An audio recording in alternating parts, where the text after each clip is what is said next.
What's up, brother? Good to see you. You too. How are you doing? Great, man. So obviously the longest layoff of your career coming into this fight, 11 months. Just how frustrating is it being? Exciting to be back? Just the emotions of the last 11 months since the title fight. Since the title fight at the beginning, I was a little frustrated trying to get a fight, and then life happens and you get busy. I have a lot of things that I'm involved with and a lot of fighters I work with back home in Louisiana. So I was in the gym helping them, learning. Like I said, the first couple months I was getting aggravated with the weight, with not hearing anything, and then things just kind of fell into place. Yeah, and I had the chance to speak with Mike Brown recently, and he said he's never seen you so motivated and just in such a good place with the improvements you made. Where do you think that comes from? Because you could the emotion you had after the fight with Oliveira, it seemed like maybe you were at a crossroads of whether you wanted to keep doing this. So how did you find that motivation within yourself? Yeah, immediately after the fight, I was heartbroken. But fighting is what I do. But I'm always motivated. This one, I'm just very focused. Is that something just about the matchup, the opponent, or is this all kind of about you in this moment? It's all about me. Yeah, it has nothing to do with anybody outside of that, any opponent or circumstance or anything. Yeah, you like the fact that you get to kind of show you can bounce back again, though, right, from a tough moment? It seems like you've talked about that a fair bit. For sure, yeah, every time. Bouncing back, righting the ship, all those things are very important. And we had Michael in here earlier, and I've heard him say in some other interviews that he said he thinks you're the best boxer in the UFC, but he also said he thinks that in some ways you're maybe not the most complicated puzzle. What would you kind of say to that and that assessment of your game? It is what it is. I mean, I think I do a lot of things very well. And some big news today, you're the official hot sauce sponsor of the UFC. How long has this been in the works, and what was kind of your reaction to that being dropped during your fight week? We planned to announce it during fight week, but it's been in the works for months. It was a long process with my hot sauce team and the UFC's team, but we got it all done, and I'm happy to announce it. I'm happy to make it official. Yeah, what can that kind of do for the brand and just everything that may come out of that financially, exposure-wise, everything like that? We'll see how much exposure we get from it, but it's great. I think the sauce being launched in my fighting career, a career that I fought, majority of it in the UFC, having this product that was kind of developed during that time, it's just a cool relationship to have and to be the official sponsor now. And just last thing for me, since the last fight, there has been a title change. We obviously have Makhachev now. When you have, Oliveira as the champ, maybe the road to getting back there isn't as clear, but you being a fresh contender to Islam, does that, give you any extra drive or motivation or maybe a clearer idea of what this fight means in the overall scheme of your career? Nothing's ever clear in this sport, man, especially in the lightweight division. But it definitely opens up doors. There's new opportunities. Different fights make sense now. New opponents, we'll see. But none of that matters until Saturday night. Dustin over here. You've been in the UFC for a long time. You faced so many top contenders. Some fights, it's done, not personal. Some fights, it seems personal. I could be wrong, but this fight seems like it's on the personal side. If so, why? Every fight is a bit personal to me. We're going to go in there and try to hurt each other. That's every fight. But it's just business. It's just business as always. Does Michael bring anything to the cage that you haven't seen before? Nothing that I haven't seen, but he does a few things very well. He's very athletic, very explosive, covers distance well, throws big power, can wrestle well, and has a lot of high-level experience. Michael talked about he thinks the winner of this fight probably gets a title shot. But we had Alex Volkanovski here. He's moving up. What are your thoughts about him in the division? We'll see. We'll see how he fills out and how he stacks up against guys at lightweight. I know he gets heavy or was heavy in his past, but I'm not sure. We'll see when he starts competing. He's a hell of a fighter for sure. Good luck to you. Thanks. Dustin, what is your opinion on Michael at the moment? Obviously, you guys had that run-in by the cage a while back, and it looks a bit fractious, obviously. But how do you feel about him now? I know you guys had that sort of split-screen interview with DC. Have you calmed down towards him, or are you still sort of feeling like, he's come into the promotion a little bit ahead of himself? I mean, he's definitely had a great career and beat some really high-level guys. I don't know if he's ahead of himself, but that whole thing was about just him. I thought he was a little fake in some interviews and stuff like that. That's what that whole thing was about. Do you think that's something that could maybe not could get squashed after this fight? Like you have the fight, you win the fight, and then those issues go away, or are they still going to be there and you just have your personal opinion on him? Yeah, I honestly don't know him personally. I just know him from experience of had run-ins with him in small conversations at different events, and then I see interviews he does and asks about me, or things that just are different. But we'll see. You know, I'll shake his hand for sure. But I know that fight with Nate Diaz was one you wanted for ages, and they kind of sort of teased you with it, and then it kept sort of disappearing. Now he's left the UFC. Is that going to be a regret that you never did, or did his fight against Tony sort of make you think, you know what, that's a fight I didn't really need? no, I've always wanted to fight Nate. You know, we tried to make it happen a few times. You know, it always fell apart. It sucks that he's gone now, and I won't get that chance to fight him.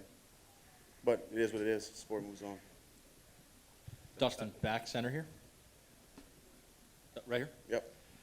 This is going to be your first fight in 5 years that wasn't scheduled to be 5 rounds. Have you trained any differently, knowing that you only have 15 minutes max to do this? No, I trained the exact same way as I did for all those 5-round fights. Whenever I'm peaking and in the best condition I can get myself in, I'm ready to fight however many rounds there are. I train the same way in preparation. And it being 3 rounds, do you think that benefits you or him more? I think it benefits him for sure. I wanted it to be 5. And last one. I mean, lightweight's always been extremely stacked. Now you have Beneil Dariush on a win streak. You have Charles Oliveira still in the picture.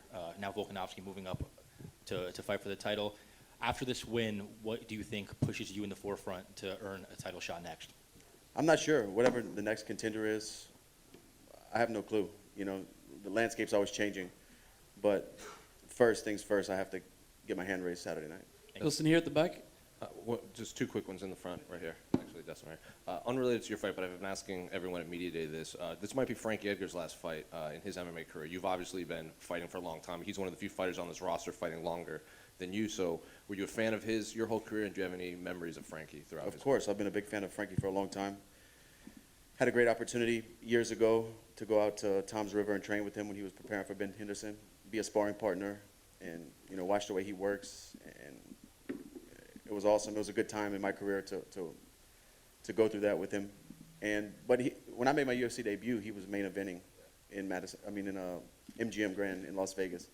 It's just crazy, man. Time flies. And then, do you have any thoughts on the main event between Izzy and Alex Pereira? I'm excited for that, man. I don't know which way that one's going to go. I'm excited to see how it unfolds. Wilson here at the back. Oh, sorry, no, you go ahead. Oh, sorry, just quickly. Michael said that he's expecting this to be a slugfest. Do you see that's how it's going to go down? If it does, I'm going to clean him up. He knows deep down he doesn't want to do that. And, of course, your last fight, you came up short against Charles Oliveira. What was your reaction to him losing the title to Islam? I was surprised. I didn't have a dog in the fight, but I thought Charles was going to get it done. But congrats to Islam. He's a world champ. And what's your opinion about him as a champion, obviously being top of the division now? Tough guy, on a streak. Looks like he's putting everything together, doing everything right. What bad can I say about him? And in terms of how you would match up against him, how would you see that going down? I'm not sure. Saturday's first things first, and then we'll start looking at matchups. Thank you. Wilson here at the back. Obviously, a lot of your career has been linked to Conor McGregor, and there's talks maybe he won't come back. People are concerned about him bulking up. He certainly won't be back at lightweight anytime soon. Do you believe that by the time you hang up your gloves, you will have had a 4th fight with him? I'm not sure, man. You never know in this sport. I don't know if, like you said, if he's coming back. What weight class? I'm not sure. I never say never, but it's not looking like it in the near future. Is welterweight something that interests you? And particularly, like if he does decide to come back, I would think that he would be someone high up on your list of people you'd want to get in there with again. We'll see. I mean, I fought him 3 times. I'm trying to get to the title, Thank you. Over here, Dustin. What's up, man? What's up?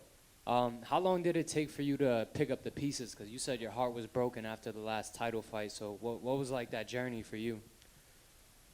Just getting back home, you know, after a long training camp, getting back home. Time heals all. Just getting back in the gym, one step at a time, having fun with it again. Focus on what matters in my life and reasons that I'm fighting and things like that. It's just been a long process. So kind of just like reassessing your mentality. Yeah. And also, can you tell us if the Good Fight Foundation got anything going on for Thanksgiving? Yeah, thanks for asking. We're doing 500 family meal pickups, so a full meal for families with a tin to put it, like to bake it all in. Hams, bread rolls, greens, a few sides. It's going to be 500 first come, first serve. And we're also doing a women and children's shelter in Lafayette, Louisiana. We're doing presents for all the children there for Christmas morning. So it's kind of a dual goal that we set. Yeah, those kids should wake up and have presents to open. It's great work, man. Thank you. Thank you. Dustin, right here. In your career, you've never lost 2 in a row. Coming off a loss and going into this fight, is that something that you think about? It's something that's in the back of my head. You know, I'd love to keep that trend going, obviously, and bounce back and show that I can overcome and improve. And I think even after wins, I've come in and shown new wrinkles in the game and improvements. But this is just another one of those moments where I can show growth and show my dedication to the sport by putting on a good performance. Perfect. And, you know, you've had a lot of big moments in your career, especially over the past couple of years, the wins over McGregor, a lot of big moments. At this point, after all of that, is there anything in the octagon professionally you think that could top that? Become an undisputed world champion. You know, it's the highest of the high. That can top all of those. Thank you. Hi, Dustin, over here in the back. You have one of the best walkout songs in the business with The Boss by James Brown. What other songs do you listen to during fight camp? What gets you up in the morning? I listen to a lot of, you know, funky old school stuff, James Brown, Rick James, but I also listen to a lot of hip hop during training camp.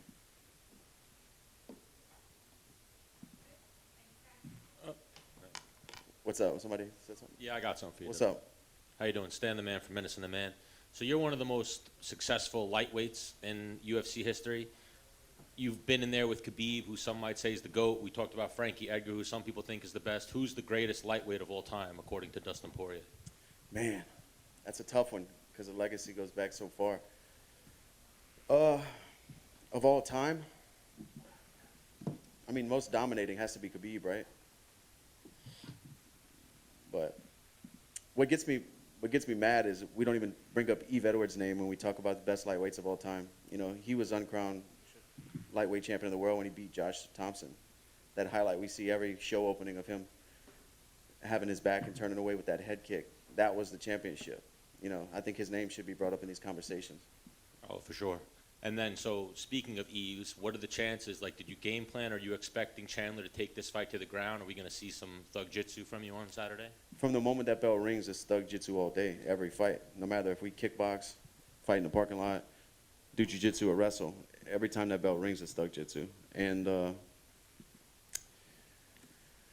Yves is a good buddy of mine. He actually came down to Louisiana before training camp started, and we got some rounds in and stuff. He's out in Texas helping young fighters and still growing the thug jitsu community, man. Yes, I love Yves. I spent the whole UFC Long Island with Yves. Yeah, he's a man. Yeah, speaks very highly of you. Thank you. Thank you. Thanks, guys. See you at the top.